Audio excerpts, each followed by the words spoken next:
আরজিকর কাণ্ডের পর থেকে উত্তাল পুরো গোটা রাজ্য রাজনীতি।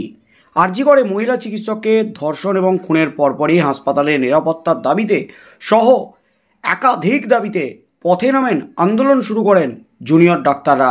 তাদের সাথে পা মেলান রাজ্যের সাধারণ মানুষ। দীর্ঘদিন ধরে কর্মবিরতি চালিয়ে যান জুনিয়র চিকিৎসকরা। পরে শেষমেশ মুখ্যমন্ত্রী মমতা ব্যানার্জি নিজে পদক্ষেপ করেন। নিজে বিষয়টিতে হস্তক্ষেপ করে প্রায় 1.5 মাসের মাথায় জুনিয়র চিকিৎসকদের দাবি মেনে তাদের কর্মবিরতি তোলেন। কিন্তু তারপর ফের সাগর দত্ত মেডিকেল কলেজে চিকিৎসকদের উপর হামলা, আর তার পরপর কিন্তু ফের কর্মবিরতির পথে যান জুনিয়র চিকিৎসকরা। তবে কর্মবিরতি তুলে একেবারে অনশন শুরু করেন পুজোর মাঝে জুনিয়র চিকিৎসকরা। 16-17 দিন ধরে অনশন চালিয়ে যান জুনিয়র চিকিৎসকরা। তারপর ফের মুখ্যমন্ত্রী মমতা ব্যানার্জি জুনিয়র চিকিৎসকদের যে 10 দাবি, সেই দাবি মেটানোর প্রতিশ্রুতি দিয়ে তাদের আন্দোলন তোলেন, তাদের অনশন কর্মসূচি তোলেন। কিন্তু সেই আন্দোলনের রেশ কিন্তু এখনও থেকে গেছে। এখনও মাঝে মধ্যেই রাস্তায় নেমে প্রতিবাদ বিক্ষোভ দেখাচ্ছেন জুনিয়র চিকিৎসকরা। আর তার মধ্যেই কিন্তু ফের কলকাতার হাসপাতালে তাণ্ডব দুষ্কৃতীদের। কলকাতার হাসপাতালে নার্সদের উপর হামলা, মারধর। আর এই ঘটনার পরপর কিন্তু ফের রীতিমতো উত্তাল গোটা রাজ্য।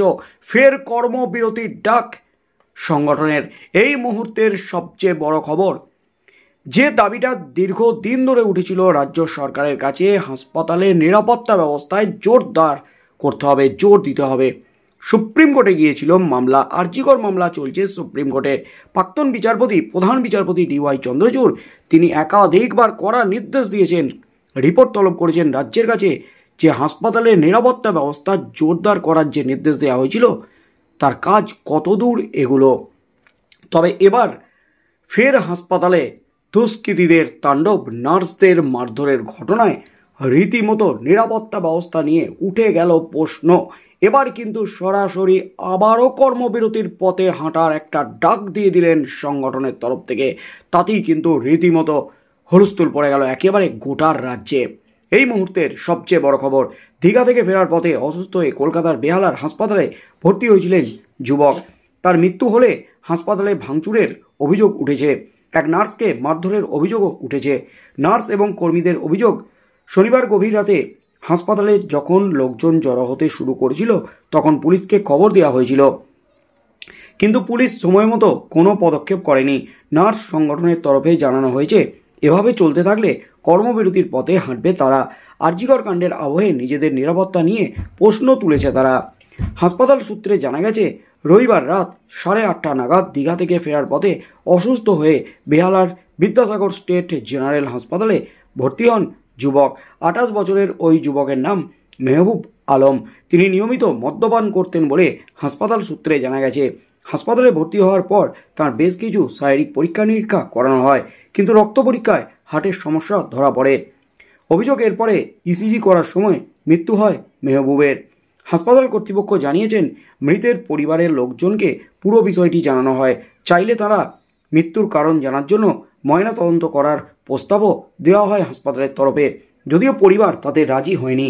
তারা মৃত্যুর শংসাপত্র দ্রুত হাতে দিতে বলে। সেই মতো মৃত্যুর প্রায় 2 ঘন্টার মাথায় শংসাপত্র তুলে দেওয়া হয় পরিবারের হাতে। হাসপাতাল কর্মীদের দাবি, যুবকের দেহ যখন গাড়িতে তোলা হচ্ছিল তখনই চত্বরে জড়ো হন প্রায় 200 জন মানুষ। হাসপাতাল কর্তৃপক্ষের দাবি, ভিড় দেখে স্থানীয় পুলিশ ফাঁড়ি এবং থানায় খবর দেন তারা, যদিও থানা থেকে পুলিশ কোনো পদক্ষেপ করেনি। তার মধ্যেই রাত 12:30 নাগাদ হাসপাতালে ভাঙচুর করেন কিছু লোকজন। অভিযোগ, কর্মরত এক নার্সকে মারধর করা হয়। তিনি পাশের শৌচালয়ে ঢুকে দরজায় ছিটকিনি তুলে দেন।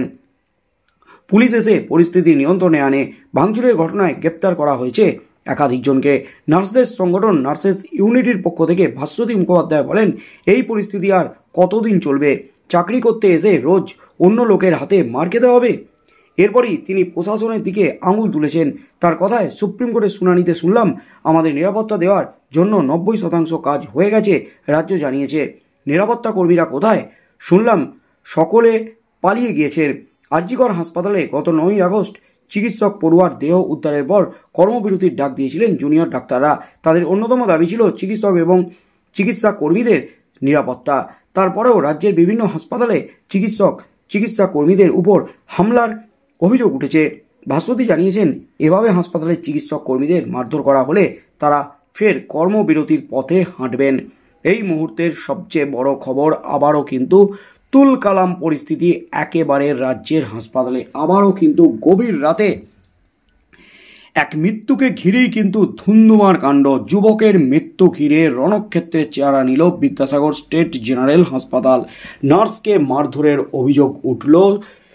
একেবারে 200 জন মানুষ জড়ো হওয়ার পর পুলিশকে ফোন করলেও, থানায় ফোন করলেও, পুলিশ ফাঁড়িতে ফোন করলেও তারা ব্যবস্থা নেয়নি, তারা সময়ে আসেনি। সেই সময় কিন্তু তাণ্ডব শুরু করে সাধারণ মানুষ এবং তারপরে নার্সকে মারধর করা হয়। তিনি ভয়ে বাথরুমে ঢুকে ছিটকিনি আটকে দেন, এমনই কিন্তু জানিয়েছেন সংবাদ মাধ্যমের সামনে। তবে আঙুল কিন্তু তুলে দিয়েছেন তারা প্রশাসনের দিকেই, কারণ সুপ্রিম কোর্ট যখন বারবার চিকিৎসক এবং চিকিৎসক কর্মীদের নিরাপত্তা নিয়ে জোর দিচ্ছে, নিরাপত্তা ব্যবস্থা জোরদার করার নির্দেশ দিচ্ছে এবং রাজ্য যখন জানাচ্ছে 90% কাজ হয়ে গেছে, তখন প্রশ্ন তুলে দিচ্ছে নার্সদের সংগঠন যে ঘটনা ঘটল রাতে, এই ঘটনার পর নিরাপত্তা কর্মীরা কোথায়, তারা পালিয়ে গেছে কেন, এই প্রশ্নগুলোই কিন্তু উঠে গেছে। এরপর রাজ্য প্রশাসনের তরফ থেকে কি পদক্ষেপ নেওয়া হয়, আর এই ঘটনা যদি চলতে থাকে তাহলে কিন্তু কর্মবিরতির পথে হাঁটতে চলেছেন আবারও চিকিৎসক কর্মীরা এবং তার সাথে সাথে চিকিৎসকদের সংগঠন তারা কি পদক্ষেপ নেয় এই ঘটনার পরপর। কারণ সাগর দত্ত মেডিকেল কলেজে আবারও স্বাস্থ্যকর্মীদের মারধরের ঘটনার পরপরই তারা কর্মবিরতির পথে হেঁটেছিলেন এবং সরাসরি অনশনের পথে হেঁটেছিলেন। তাই এবার নার্সদের গায়ে হাত দেওয়ার পর এবং স্বাস্থ্যকর্মীদের মারধরের ঘটনার পর এবার সংগঠনের তরফ থেকে, জুনিয়র চিকিৎসকদের সংগঠনের তরফ থেকে কি পদক্ষেপ নেওয়া হয়, ফের কি আন্দোলন শুরু হবে, ফের কি কর্মবিরতি শুরু হবে ঘোষণা মতো, কি হতে চলেছে আগামী দিনে, কি পদক্ষেপ নেয় রাজ্য সরকার, রাজ্যের মুখ্যমন্ত্রী তথা স্বাস্থ্যমন্ত্রী মমতা ব্যানার্জি, সেদিকেই চোখ থাকবে গোটা রাজ্যের।